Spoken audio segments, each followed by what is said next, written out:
This episode is brought to you by Progressive Insurance. Do you ever think about switching insurance companies to see if you could save some cash? Progressive makes it easy to see if you could save when you bundle your home and auto policies. Try it at Progressive.com.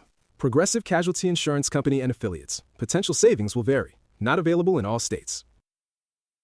For a small business owner, every day is full of surprises. Some great, some not so great. Like when a client cancels their order at the last minute. But here's a surprise you will like.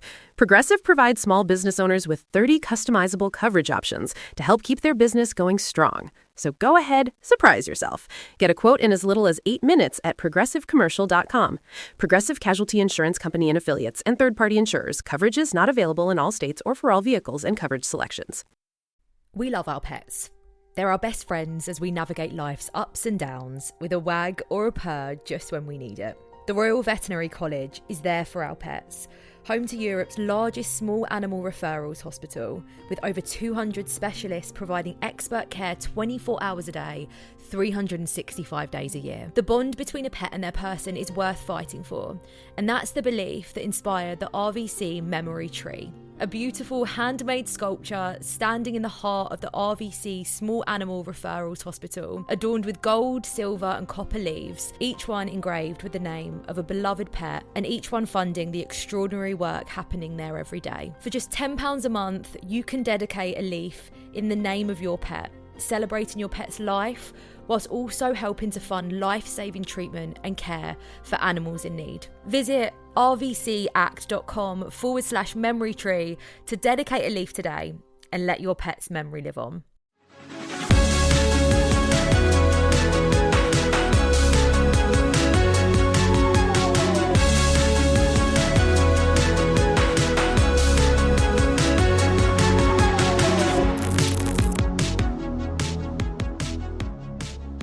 Hello, everyone. Hi. Hi. Hi. I'm Tia Kofi. This is a live recording of my podcast, The Final FronTia. And today, hold for applause. Thank you. And today we have the extra special guest, Suzi Ruffell, with us today. Oh, thanks very much. Hello. Comedian. Yes. Host. Yes. Icon. Well, First question. yes. I would like to know, because this podcast is all about sort of pop culture. Yes. And how it sort of influences us. Uh-huh. What is a pop culture moment that made you fall in love with pop culture? It would probably be the Say You'll Be There video by the Spice Girls. Okay, iconic. Yeah, I originally said something else it might be to you, but it's changed its music. It's probably that. It's them in the desert doing that. Very that. Was that like a queer awakening moment for you? For sure that as well. I think we'll find a lot of the pop culture moments are also queer awakenings. That Venn diagram is a circle. I have that as well. I could talk for days about John Paul and Craig and Hollyoaks, but it's not about me. No, it is about you in a way. Who were John Paul and Craig? Which ones were they? Hold on, which is your favourite Spice Girl? Don't turn this around on me. Who do you think my favourite Spice Girl would be? I'm not going to say Sporty because that feels like homophobia on my part. Yeah. But was it in fact Melanie C? Of course. Okay. Yeah, it goes without saying. Yeah. Okay, why? Because I just thought she was cool and she wore tracksuit bottoms and she could do a backwards walkover. I feel like, come on guys, get with me. This is... Do we relate to that? Thank you. That's the first time I've heard a room of people agree that Sporty Spice was their favourite Spice Girl. I also like Mel B. She was also very cool. I met her a little while ago, which was very exciting. I met Mel B. I was opening for Joe Lycett and I just... Bang. And she ran over to me and she went, "You're so funny." And I was like, "Oh, I can retire. A Spice Girl said I'm funny. That's it. I'm done." I don't know if it gets better than that. I feel like historically we've probably come from the Spice Girls from different perspectives. Because I'm older. No. Okay, good. Because that felt homophobic and a dig before the first 5 minutes. I'm so thrilled we're here. I feel because of our letter choices within the LGBTQ plus umbrella, because I found that I spent a good portion of time saying that Baby Spice was my favourite and pretending it's because I fancied her. Yeah. But you probably could just pick a favourite Spice Girl. Yeah, I was heavily into the Spice Girls. I remember waiting to get their album on cassette and it being really important for Christmas. Oh God, all I listened to all Christmas Day. Culturally, in that moment, they were an iconic girl group, but also were representing such a diverse range of people. Yes. Like Mel B was one of the first people, along with Mel from the first series of Big Brother, who sort of resembled me and my sister. So I could sort of relate to her and see myself represented in media in that respect. Did you feel that about Sporty? Yeah, I think I was very excited that there was a girl band, I think, because previous to that, it was just Take That and New Kids on the Block, which New Kids on the Block were a bit before me. But I remember everyone being very into Take That, and I wasn't at all. And then these 5 girls came along, and I just thought, oh, I want to be their friend. I desperately want to be their friend. I used to fantasize, not in a sexy way, but I used to think, oh my God, I really hope that like their tour bus breaks down near my house. And then I could be like, would anyone like a cup of tea? That was, I really wanted to like help them in some way. Isn't that weird? I'm not going to lie to you. That's a little bit strange. Yeah, it's odd, isn't it? But I just really wanted them to be like, oh, Susie, she's great. What a nice girl. That's all I really wanted. Best friends with the Spice Girls. Yeah, massively, yeah. And now you are, because you met one of them I've met one 2. time. So I've still got the other 2 to go, and I'm not spoiled about the 5th. I love how it's just become 4. It's just become 4. And it is the one who left the first time. Well, yeah.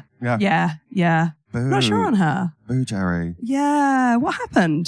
She's a big Tory. Yeah. Is that not that there's anything wrong with people's individual political allegiances? Live your truth. Don't say that in a private member's book. Yeah, I don't know if that's okay. Yeah, but she's a little bit problematic, is what I've heard. Moving swiftly on, what is a TV pop culture moment that you feel like really formed you? Well, again, it's going to be queer. So I really distinctly remember watching Sex and the City, and there was an episode where Carrie kissed Alanis Morissette. Was there? Yeah. Okay. So Carrie's dating a bisexual man, and they go to a party, and they're playing Spin the Bottle. And Alanis Morissette's there, who I think would also be someone that would have... I remember buying her album from the HMV Portsmouth, and it had explicit parental guidance on it. Oh, and so Me with Eminem. Yeah. Yeah, so I had to get my mum to buy it. And my mum said, what does that mean? And they said, oh, it means there's swearing in it. And they went, oh, she's a boss at home, and bought it for me, which was sweet. But so I loved the Jagged Little Pill album. And then all of a sudden she popped up in this episode of Sex and the City. Carrie spins the bottle. It lands on Alanis Morissette. And Carrie says, 2 girls. That means we don't kiss. And everyone's like, no, not at this party. And then she kisses Alanis Morissette. Oh. And I remember my brain being like... Can't believe you do your own sound effects. I would do my own sound effects. I'm amazingly cheap. I remember being like, oh, no. And I would rewind it because I had the VHS, would wind it back and play that bit again and rewind it back and play that bit again. Wait, how old were you? I would have been about 13 or 14 at that point. Okay, so that's like a big deal moment, seeing that kind of representation. Yes. But the representation was Carrie being like, oh, not for me. And me being like, oh, I think it's for me. Are there any other sort of like queer moments on television that you remember? Lucy Liu and Portia de Rossi and Ally McBeal. Did you ever watch Ally McBeal? I've been down this road. Was that the theme tune? Yes, it was. Do you know where that came from? That's amazing. Vonda Shepherd. Who, weirdly, on my last tour, I was playing some of the same rooms as her. And I thought, gosh, that's interesting only to me. But that's interesting. What happened in Ally McBeal? Lucy Liu and Portia de Rossi kissed. Right. And again, it was, there was so little gay female representation that anything like that felt absolutely massive. Yeah. I think a lot of my gay male friends of related to me were doing a similar thing with Queer as Folk in like watching it and then rewinding it and watching it and then rewinding bits. But I think that those sort of little tiny moments in those shows felt enormous to teenage me in Portsmouth. I feel like we had like better representation in terms of like LGBTQ plus identities through reality television. Yes, I think that's probably true. Than we did in sort of like dramas and comedies. Do you remember sort of like moments in Big Brother? Wasn't there a gay nun? Anna the lesbian skateboarding nun? Yeah. Big Brother 2000? Oh, yes, there was. Yeah, there was. Yeah, I think that there were those moments where you could go, oh, they're real people and they're living. I remember thinking that about Rona Cameron, who's the stand-up. Yes. And thinking, I remember looking at her and thinking like, oh, your mum and dad must know. Like, that's massive. And just me. But thinking it was just such an enormous thing that these people were sort of existing and being happy and living a life that seemed so removed from what I felt was possible. Yeah.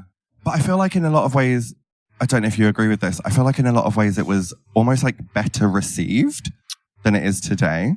Yeah, I think so. I think like certainly I feel like if you look at Nadia on Big Brother, everyone was enormously positive about her being on there and her winning and it being like an audience vote. And it felt like a really positive thing that, there's this woman and she's trans and that means that. And people going, oh, okay, cool. Yeah. And so do you think that it was better received then?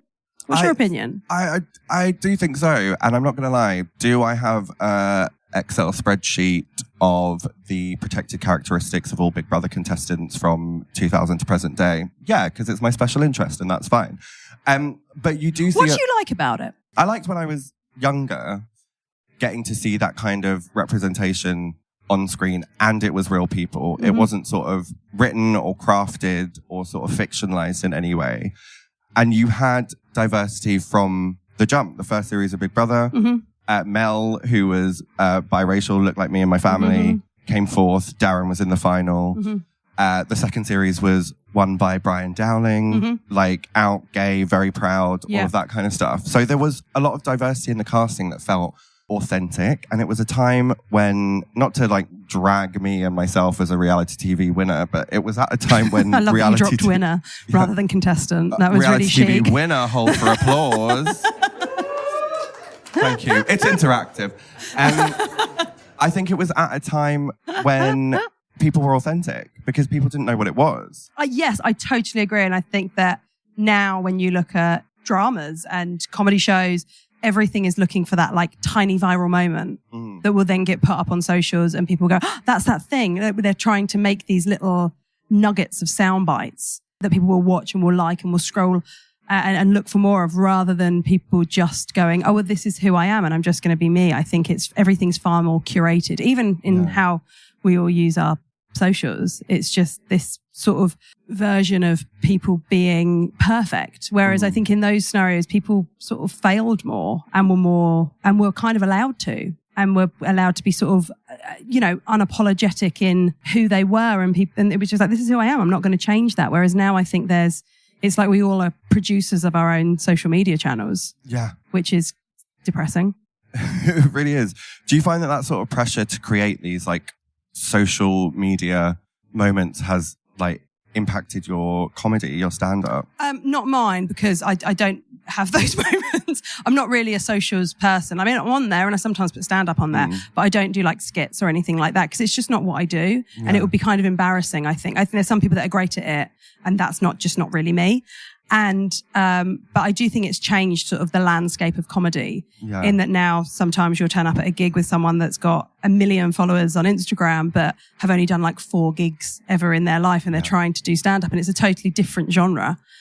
But I do think that, people try and write smaller bits. People record, I mean, I don't, but some people record all of their tour shows in the hope that they'll have an interesting moment with the crowd. But for me, that makes it, what I want to have is an interesting moment with the crowd and it only stays in that room and it's funny because it happened there with all those people and all of us people won't ever be in this same room again. And it's funny because it happened here and we'll all remember it.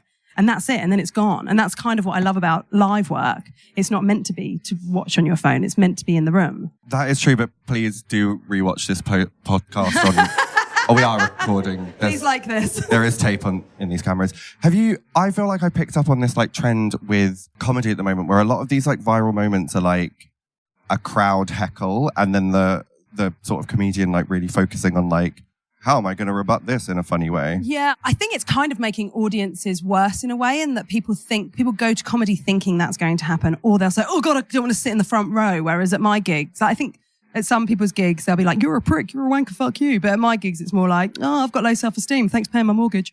Like it's a different thing. Like I'm just grateful that people are there. I just want them to have a great time. I don't want anyone to feel like someone's about to have a go at them. And I get that some people go to comedy for a different thing, but that's not really what I like. And that whole kind of like destroying a heckler. It's like, if you're a comedian, you should be able to destroy a heckler. It's your job on stage every night and they're in an audience twice a year. Yeah. Like you should be funnier than them. It shouldn't be like, oh, well done. You were funny at work, which is your job. Like, yeah, of course you fucking were. If you weren't, give up. Should we test that now and go, everyone can go down the line and heckle you once and see what the response is? As long as it's nothing about my shirt, that's fine. No, it's a lovely shirt, I did tell you. Do you know, it was from TK Maxx. £16 in the sale. I was like, I'll have you. Oh, can I get a dramatic ooh for the low cost? No. Thank you. Probably didn't pick that up on the mic. But, no, I don't think it picked up on the mic. And if anything, I think it made them have less faith in the event. But, that is fair. You did like briefly touch on something there where you mentioned low self-esteem. I did mention low self-esteem. And that is something that I, as a performer, really relate to. I feel like I am carried through every single moment in front of an audience by just like a gentle wave, a buoyancy of anxiety, just like carrying me through. Do you relate to that? Yeah, definitely. I mean, I've always been I've always had anxiety from when I was a very little kid, and I've talked about it a bit on stage. I did a book last year that sort of covered anxiety in quite a big way, and I think that people often assume if you do a job like us, you're enormously confident. But in fact, I think that there's quite a lot of control in what we do. So it's like the light's on me, I've got the microphone, I'm kind of in charge of this space, and that's what makes me feel safe. I'm much better on stage than I am like at a party. At a party, I'm a massive letdown. People are like, oh, I bet you're funny. And I'm like, no, not really. I've got some sort of stories and I can do my mum's voice. Would that be of interest? But I think it's quite common. Do you find it in your sort of drag community? Are there people that are there anxious people, or is everyone just uber confident? Or is it fake confidence? I think the ones who are confident aren't good. Sure. But the ones with... Sorry, that was the whole sentence. Yeah. But that's kind of the same with stand-up. Yeah. You know, so you sometimes you'll be like backstage and you'll meet a comic that you've not met before, and you'll be like, and it'll be like someone really confident, and like you sort of go, you're about to die on your ass. Yeah. Because I think part of comedy, and I guess certainly drag that involves comedy, there has to be some humility to it. And if you go out and you're like this sort of ironclad thing that's so confident, it's like, well, where's the human in that? I mean, obviously there are some comedians that have made a living out of that, but it's not my style.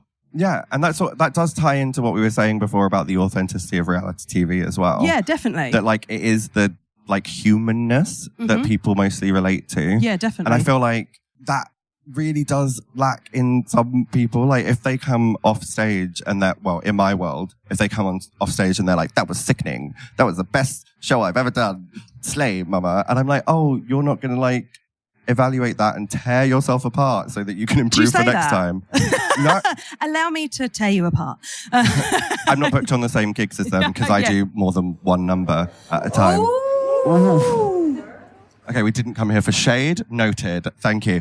But I do find that like after a show or after a gig or like anything, I'm like fully like, okay, well, I need to do that better. That wasn't good. Oh, I was really nervous about that. Oh, I should have tried harder in this. Do you do the same sort of thing? 100%. Yeah. Like when I go on a tour, like I've got some pals that will get ready for a show and they'll do a handful of preview shows and they'll be like, oh yeah, the show's kind of ready. Whereas I'll do like 25 solo hours in rooms that are like tiny little comedy spaces where I'm like, I need to know this works before people are paying proper money to come and see it.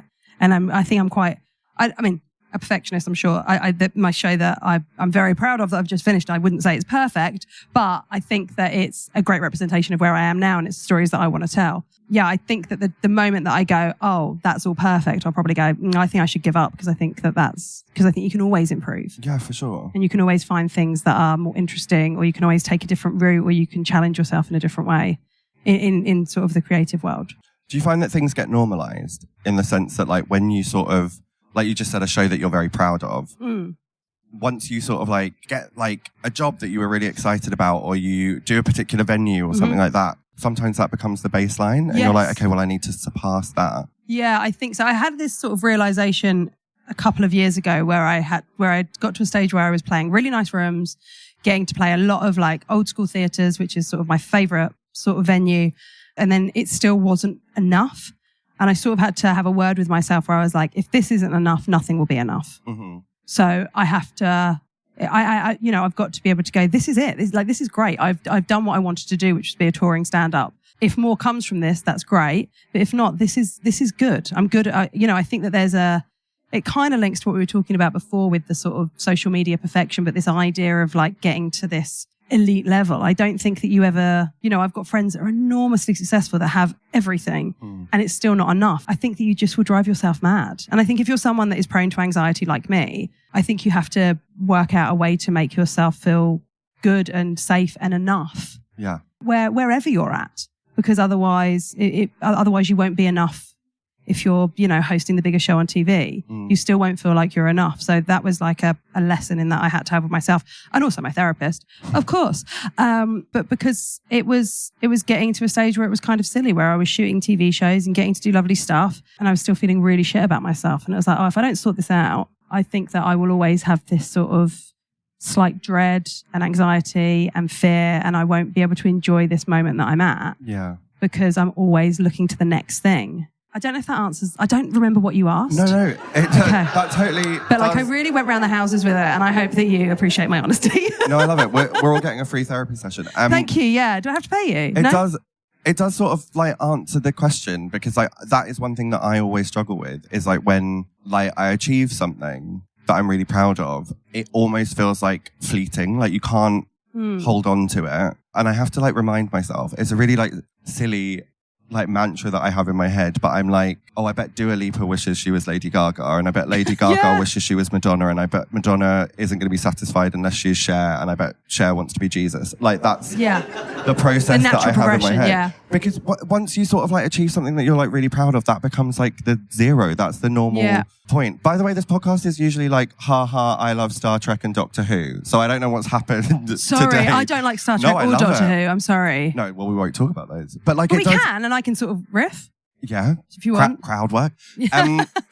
No, it does sort of become normal, and you have to like remind yourself that like the little version of me who was watching Big Brother would be really proud that I was on the panel for Big Brother Late and Live. Yeah, like that's totally. a big deal.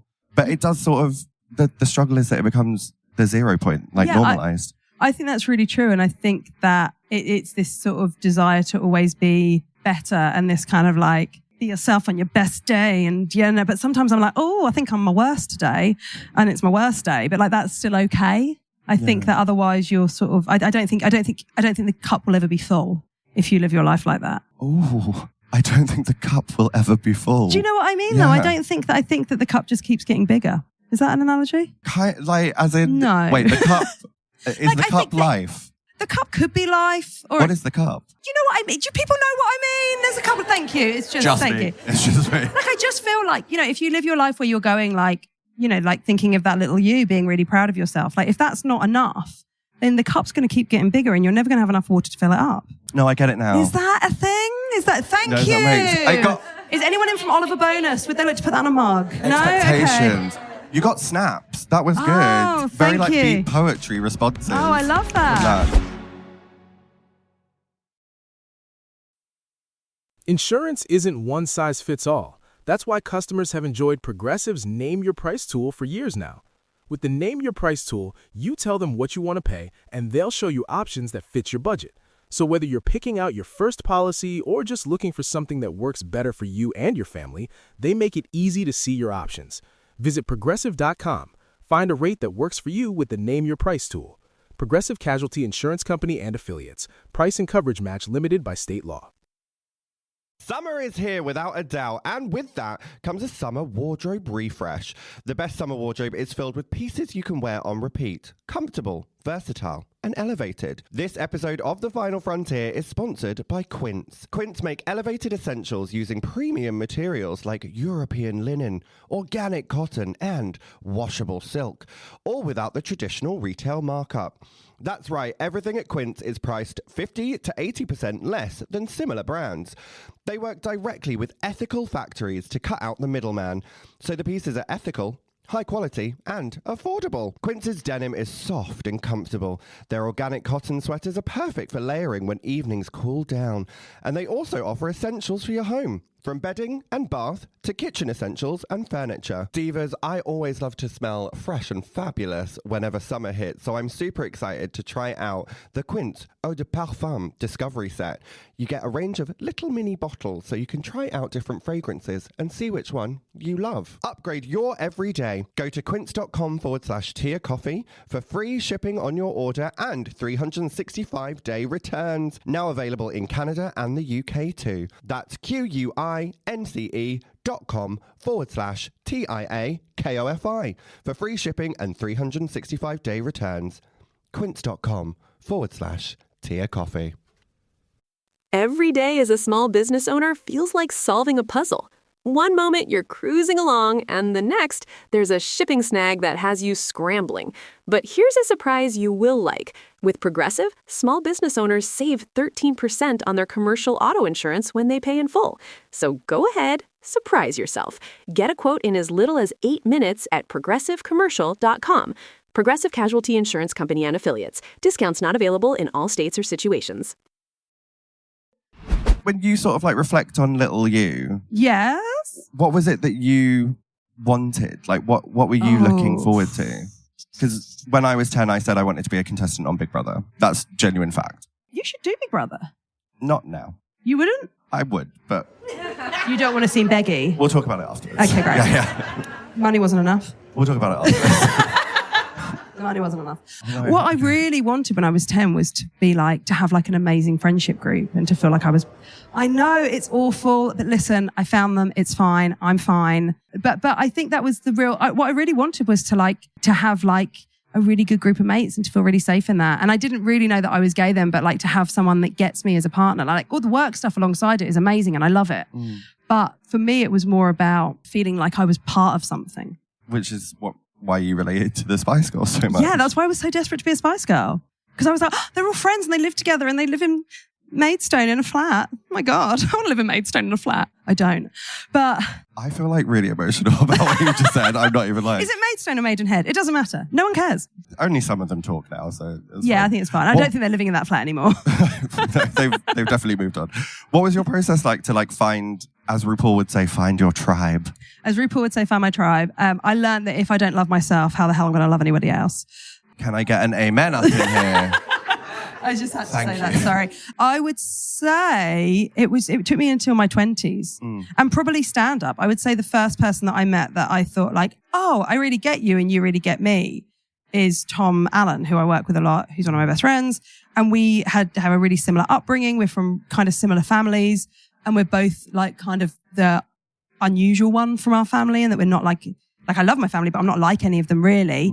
And Tom and I sort of found this connection and he is sort of one of my best friends. And then there's a handful of sort of lesbians that I then became really, really good friends with. And it was weird because when we all became friends, we were all in our 30s, but it was almost like we had this sort of like teenagerdom again, where we were like going out and getting pissed and having loads of fun. Because it was like, we found our people. We were all each other's people.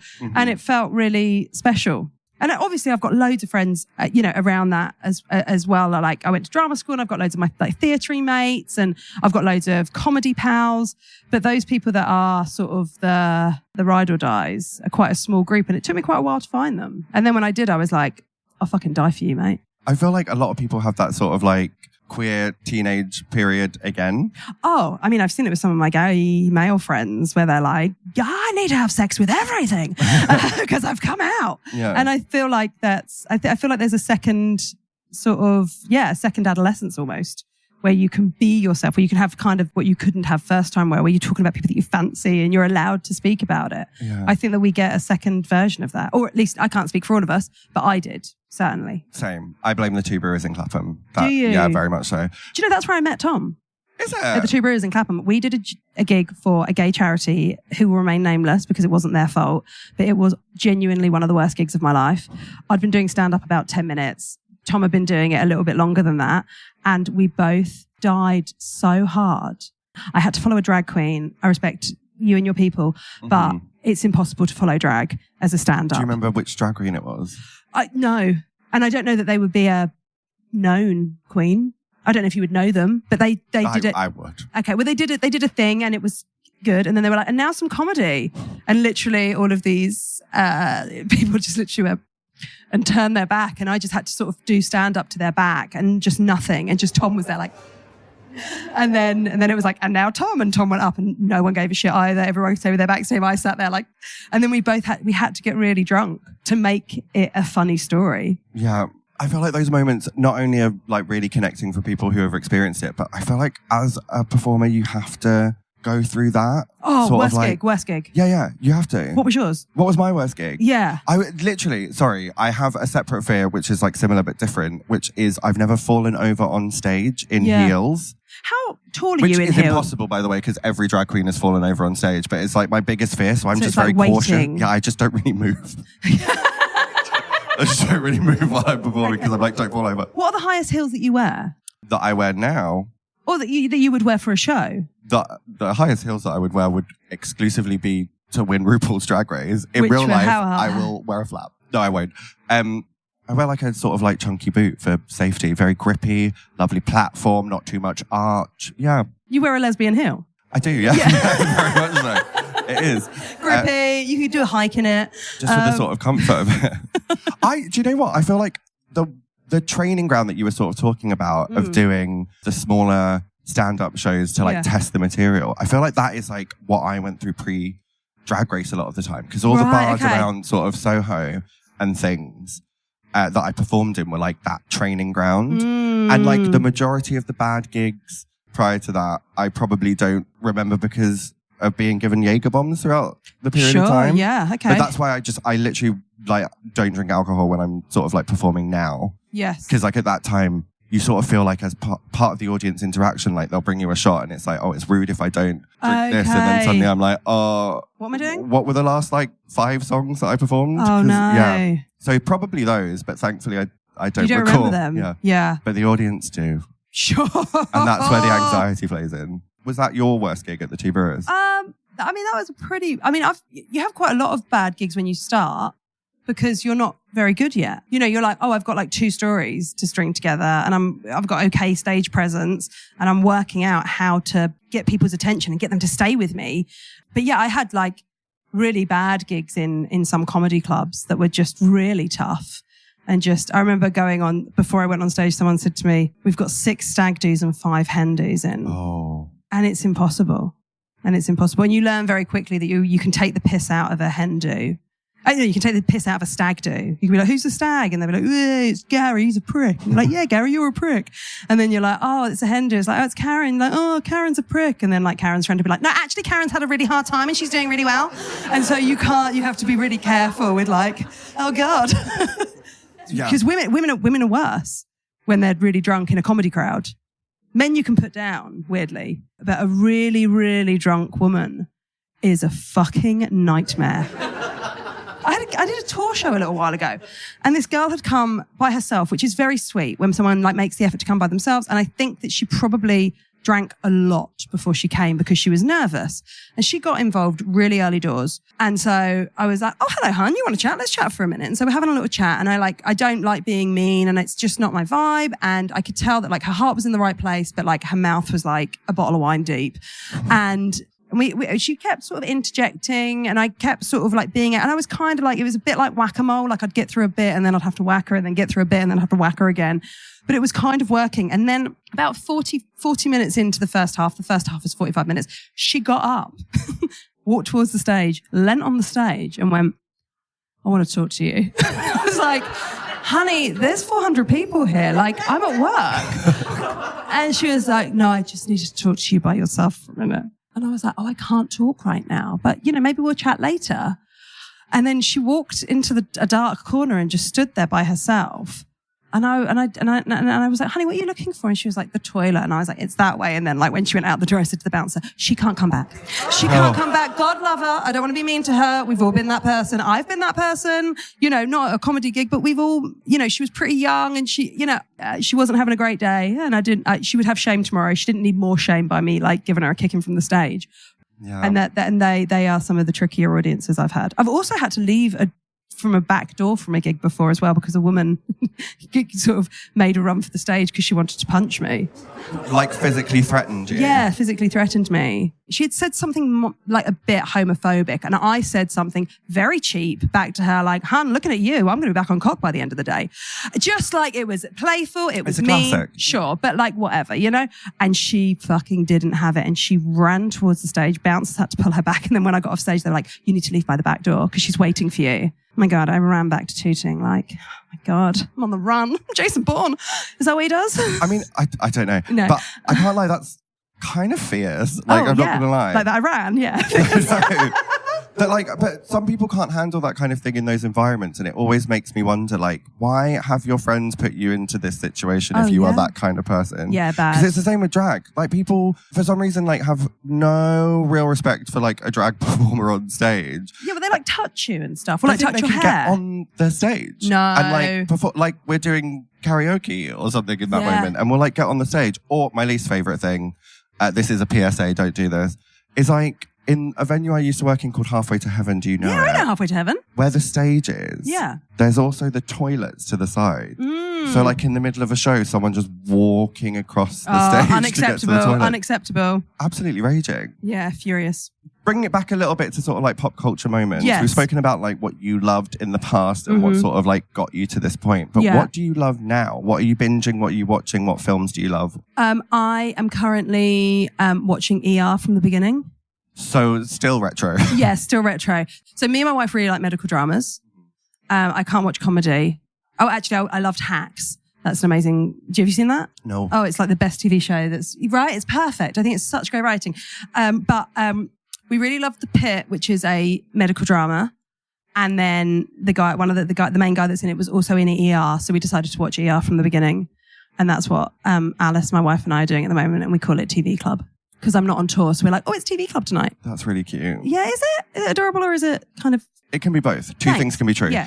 I am sort of doing the same thing. What are you watching? Right. For the morbid curiosity of my memory telling me that it ended horribly and it was really bad at the end, but really good at the start, I've been rewatching Heroes. No one.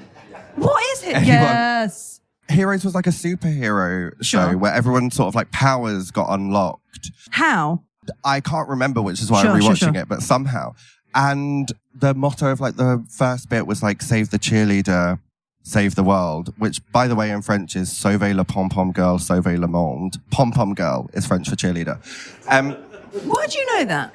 I really loved languages when I was younger, so I would like try and watch the shows that I loved like illegally via LimeWire in like French and German. Oh. Weird. No, not weird. No, it is. No, really sweet. Oh, thank you. Two things can be true. Nice. Reincorporation. I love it. But it just wasn't great towards the end. So like I'm now putting myself through the good bit to then be annoyed again. Yeah, like disappoint myself. And I did it with Lost last year. Oh, there we go. More of a reaction. People felt that. Who watched Lost? It was a sad, disappointing ending. No. Truly. Oh. Don't get me wrong, I cried.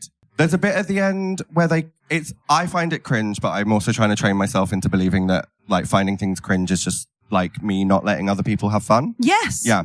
But sorry, that was really emphatic. Yes. I didn't mean it. But I do think that.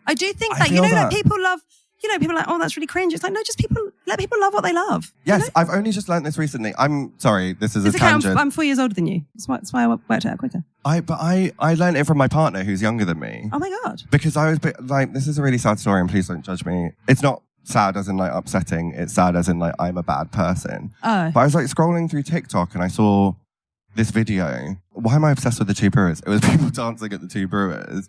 And I was like, oh, this is really cringe. And he was like, why is it cringe? And I was like, Just people having a nice time. Because, and I just like freaked out. And I was like, oh, it's because I don't want to be perceived in that way because I care too much about how other people see me. Yeah.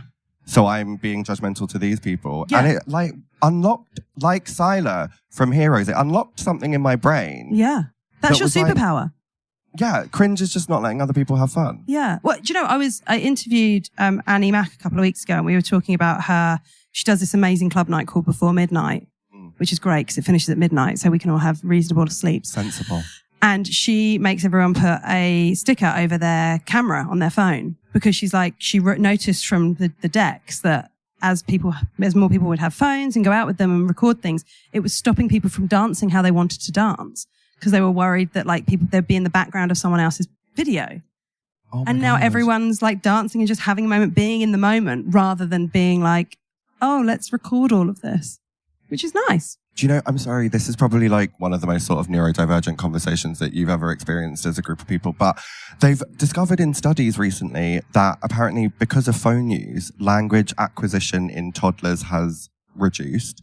So like children are now acquiring language slower because parents are on their phones more. Oh, that's terrifying. It is terrifying. Yeah. I think we just, like, everyone throw phones away. Yeah, I think so too. Bring back payphones. Oh my God. Bring back landlines. Remember landlines? Oh my God. Do you remember Landlines are like mobile phones, but attached. Okay, you've got it. They're sometimes in hotel rooms. Those ones. Yeah. Yeah, it's a cool reception. Shall we open the floor to a couple of questions? Yeah, I feel like we've been talking for like 5 minutes, but also maybe like 3 hours. Yeah, I don't even know. I don't know what we're no doing. track of time because I've been having a lovely conversation.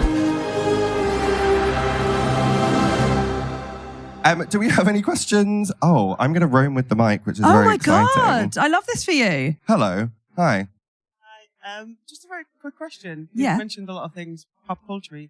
I've not mentioned the L word. Oh, I haven't mentioned. Should we talk about the L word? Yeah, I just want to know like how that impacted you on your journey as Oh, well. God, yeah, let's talk about the L word. The L word was a TV show about lesbians. So I watched that when I had a boyfriend, but I knew that I was gay, but I was sort of like, not for me. And yeah, became sort of kind of obsessed by it. I absolutely loved it and got very invested in all of them, apart from Jenny.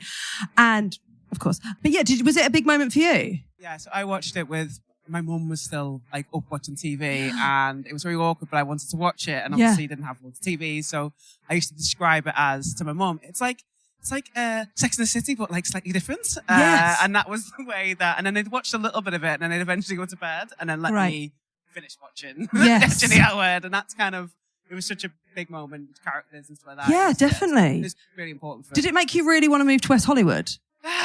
just made me really want to have more lesbian friends that look like that. Yeah, I think that's exactly what I was saying of like what you were saying earlier when you all sort of went, about me wanting. But I think that like watching shows like that and being like, oh, these people are friends and they're like me and they all care about each other and they all look out for each other. I just thought it was the coolest thing in the world. So yeah, definitely watching that and in my head being like, I guess I'm Shane. And then all of my friends being like, oh, hon, you're not.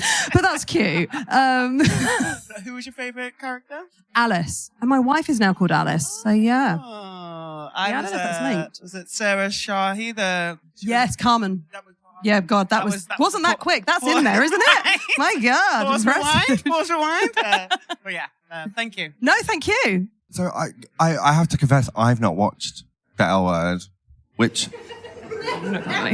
feels like homophobic. Yeah, I'm a problematic gay. Lesbophobic. I am a problematic gay. But it does feel from what you described to be like lesbian Spice Girls.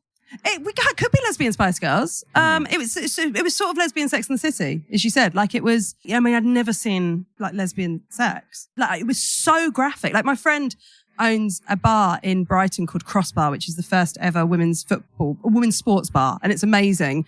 They'll have on like the national netball championships, and you'll be like, oh, the netball's on, and then you get in there and you're like, fucking hell, netball's amazing because these are the best people in the country at it. And she was saying that over Pride, they're just playing the L Word on loop. Which is and I was like, but it's so explicit. And she was like, yeah, we're going to have to like fast forward bits because it's so explicit in case people come with their kids. Is it? So, okay, it's banging. Queer as folk, but like lesbian. But not in Manchester. Okay. But is it sort of that equivalent? It is that. Yeah. Well, it's just a group of friends who are living there. They're loving, laughing, living. That's they're a group of friends and they're dating people. And then some of them, in the first series, two of them in a couple, they're trying to have a baby. And yeah, I guess it's sort of a grown up queer as folk. They're not really in that. One of them's still sort of, clubbing hard and doing that sort of thing, but they've all got quite sort of settled life. Yes, based on because she was sort of she is very attractive and very cool and quite tomboy-y, and I think everyone sort of wanted to be her. Although the fashion is absolutely dreadful. If you rewatch it now, you're like, oh, hon, this is bad times. But it wasn't a great time for fashion. Early noughties, mid noughties. I kind of love it. I'm not going to lie. Are you Y2K? I feel like I sit in the niche sort of like Y2K fashion that I love is like the people who are trying to be cool Y2K. So like Girls Aloud Sound of the Underground era. Okay, yeah, okay. Yeah, very that. Yeah, I thought that we'd get. Do we have any more questions? Councillor Sue Whitehead, Wanstead Village. Councillor Sue Whitehead, I've got questions for you, actually. What's going on with the water? No. What I would like to ask is, well, two questions, actually. The first is, once you become a professional comedian, are you a comedian for life? Mm-hmm. Or do you think comedians get to a point where they're like, do you know what? This is quite, I've had enough of this. And the other question is there a gig or a festival you've not done yet that you would really like to do? Oh, that's a great question. Okay. Lots of people stop doing stand-up at a certain age because they're like, I can't be bothered to travel. Like the traveling is absolutely brutal. And you're like, every night is a different town, and that can be really exhausting. And I think the great thing about stand-up is that what you are really is a writer. And so that can move into different areas. But I don't know that stand-up comedy has been like a thing long enough that we've got a handful of like elder statesmen and stateswomen in stand-up, like Jenny Eclair and Jo Brand, but they were sort of the first women that did stand-up in this country.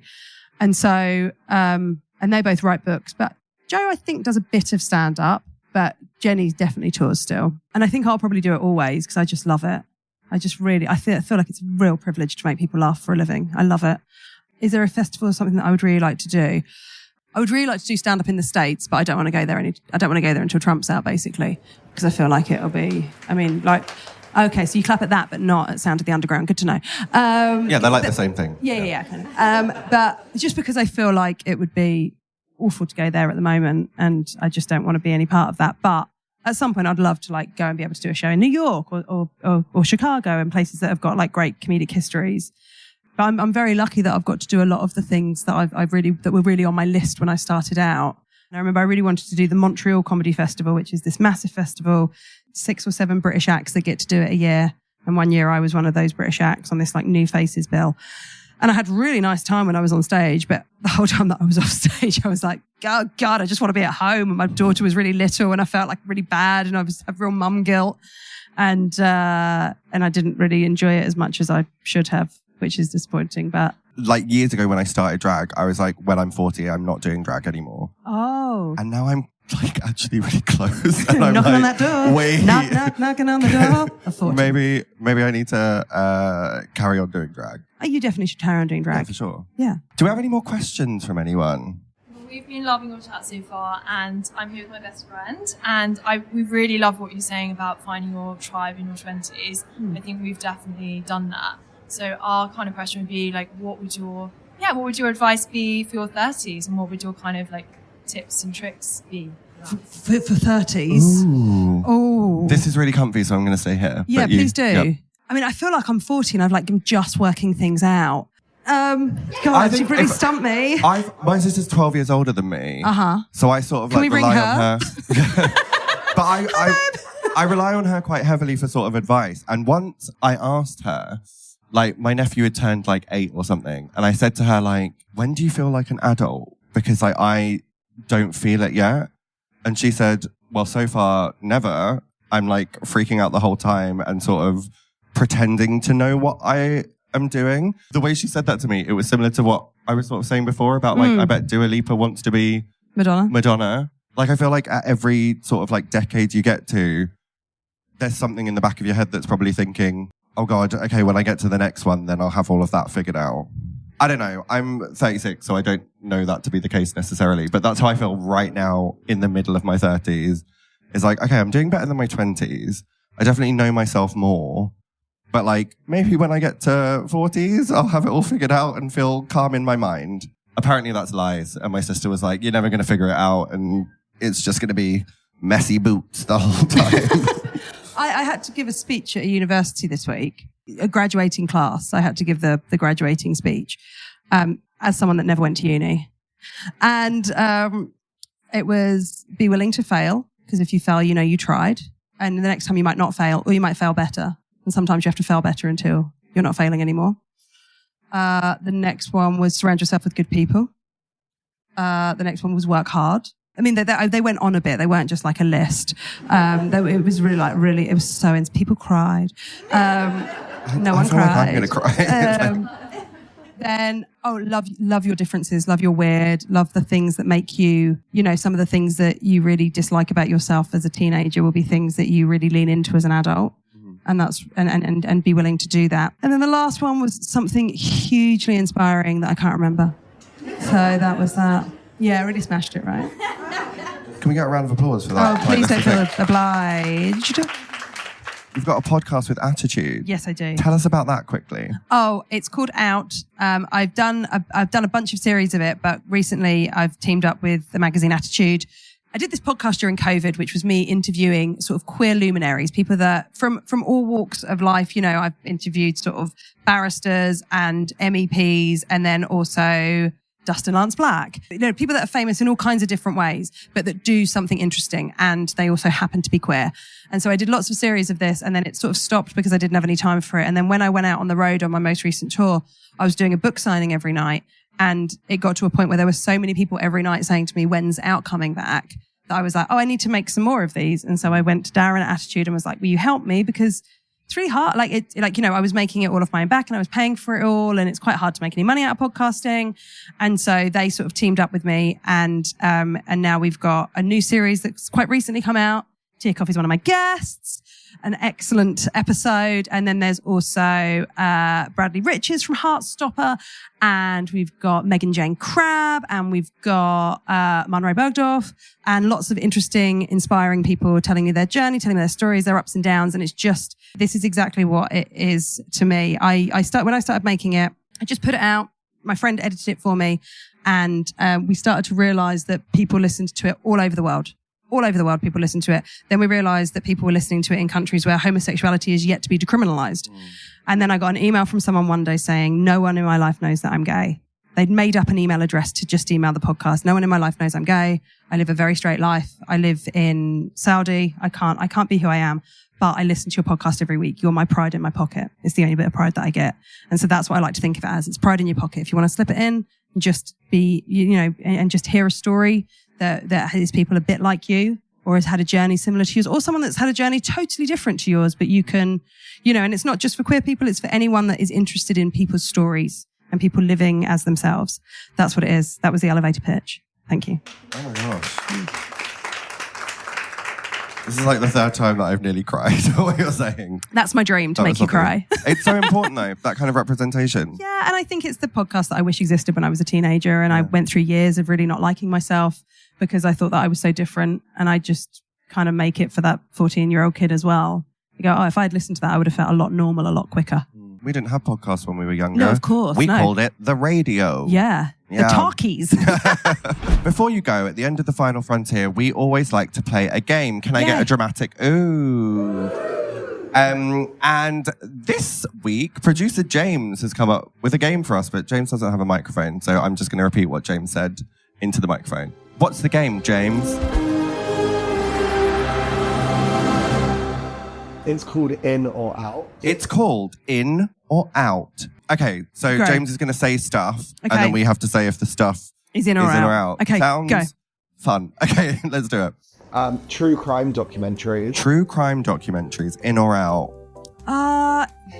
I'm going out. Yeah, I think out as well. I think I went through a phase of really liking them, and now I've got to a point where I'm like, oh, I think this is really grim that this has become entertainment. Yeah, I think some people are now referring to it as like murder porn, and I don't like that. No, I think that's bad. Yeah, it's really bad. Okay. Out. Out. Doctor Who's hiatus. Doctor Who's hiatus. I mean, no comment. I never watched an episode. It's just not for me. I respect it as a thing. I understand that people love it. Are you going to cry again? No, we were getting on so well, and now... you love it. I don't. I'm not saying it's cringe. I'm just saying it's not for me. Okay, we're learning and growing together. I like that. Doctor Who's hiatus, may I answer on behalf of us both? Please. Thank you. Is in because it is a necessary evil as it is put out to tender. Yes. For us to get Doctor Who back for long periods of time with good stories, new casts, innovative plots. Who would you like as a doctor? I would have to say me. Sure. Yeah, I see that. And I think my reason for that is it would be really fun. Yeah, great. It'd be great. You'd be good, actually. Oh, for sure. Yeah. I'm not going to get it now because I said I don't watch it. And everyone that gets it has to be like, oh, I love it, even though they're lying. Yeah. I don't think I'm going to be Doctor Who. But if I am, I'll text you. I think you could. You would look great in a swishy coat. I do look great in a swishy coat. Thank you for saying that. We're going to pitch. When the tender goes out, we're going to pitch. Hello. Is that Doctor Who? Number 3? Count Binface. Count Binface is in. In Count Binface. Fully behind him. One of my most embarrassing moments recently is that I actually sent Count Binface a DM saying that I'd come to Clacton and canvass for him, and he has not read it or replied. But that's fine, because I think if he hasn't read it, that's fine. If he'd read it and not replied, that's worse. Yeah, that's true. Maybe he has read it. He's a bin. Like, he's busy. He's a space bin. Yeah, I just think he's got stuff on. It would be incredibly chic if Cal Bin-Face had a drag queen. Imagine how annoyed that would make Nigel Farage. Yeah. That'd be wonderful. Incredibly annoyed. Although he would get away with, because if he's not an MP, then he's not getting like his 5 million donations. Yeah, that's true. Yeah. We need scrutiny. So maybe we do want Nigel to... I'm not saying that sentence. Number 4. Social media being banned. Social media being banned in what sense? For kids. In question mark? I think in. Would you like my really earnest answer? Yeah, and then I'll give you my conspiratorial answer. Oh, okay, great. I think in if the government put loads of money into there being youth centres and places for young people to go where they can actually connect with people, because I think some of the only way they get to connect with people is through their phones. And if you take that away from them, it might make them lonely. It might make them feel more isolated. But if you take those things away and then pump money into grassroots football or drama clubs or all the different places where young people should be able to go and be with each other, then that's fine. I think just taking it away and there not being anything is actually tough for kids. I agree. That's why we're trying to save the music centre, right, Sue? Very that. Can I come and help save the music centre? Please do. Yeah, I feel like I'll do a number. I think it's in for exactly the reasons that you said. I think conspiratorially, it's out if it's just to get us to put our IDs on the internet so that they have more data about what we're doing. That's my little underlying suspicion. And also the world's flat. No, I'm joking. It's just building conspiracies. I don't. I was don't worry. Wait, maybe. 5. The Odyssey film. The Odyssey film. I've not watched it. I also haven't watched it. It looks really long. It does. It looks so long. Doesn't it look long? And I'm sure some people love it. But so long. So many men talking to each other. Me too. Blah, blah, blah, blah, blah. There's a woman for a bit. Blah, more men. It's just not my vibe. I see what you're saying. What I've heard from people is that loads of the iconic people who we want to see in it are in one scene. Yeah. And I don't love that. No, same. If I'm going to watch it, it's for Zendaya and no one else. Oh, yeah, for sure. Love. And Tom Holland. I think cute. Seems nice. Yeah, nice guy. Do you remember when Zendaya and... Sorry, private chat, talk amongst yourselves. Do you remember when Zendaya and Tom Holland did that, lip sync battle show? Oh, so hot. And Tom Holland did Umbrella. Yeah, Umbrella. It was so cute. Yeah, he can do a backflip and stuff. Yeah, he was Billy Elliot. He was. What was our answer? Out. Yeah, Out. Probably not going to go and see it. No, but good for them. I'd rather watch The Odyssey than all the parts of the Dune films. Oh my God, my wife loves those. How? I don't know. She's read the books as well. Oh, dust. Books are better. Sand, mold. Has she watched the original? Oh, she's all over him. The original's good. Listen, you can have that chat with her. Yeah, I will It's do. just not for me. The original's got Sting in a thong on it, which was very entertaining. That's not going to work for me. Do you know what? Very valid. Yeah. I think that's a perfect place to end. Thank you everyone for coming. Thanks Round of for applause for Suzi coming. Ruffell. Round of applause for Tea Coffee. Stop. Stop.